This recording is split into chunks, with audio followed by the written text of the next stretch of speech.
Hello बच्चों, मेरा नाम सेब है। मैं मीठा और बहुत सेहतमंद हूँ। मैं तुम्हारे लिए बहुत फायदेमंद हूँ।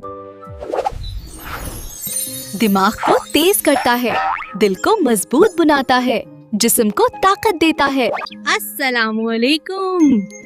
मैं केला हूँ, नरम नरम और मजेदार। I give you strong bones and energy for your tummy. Aha! Bananas are healthy. मैं आम हूँ, फ्रूट्स का बादशाह। मैं तुम्हारी सेहत के लिए बहुत अच्छा हूँ।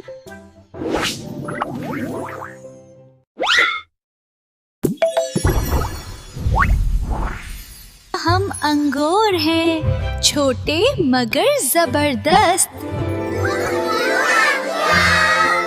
हम तुम्हें सेहतमंद रखते हैं, खून साफ करते हैं, दिल के लिए अच्छे हैं, जिस्म को हाइड्रेट रखते हैं।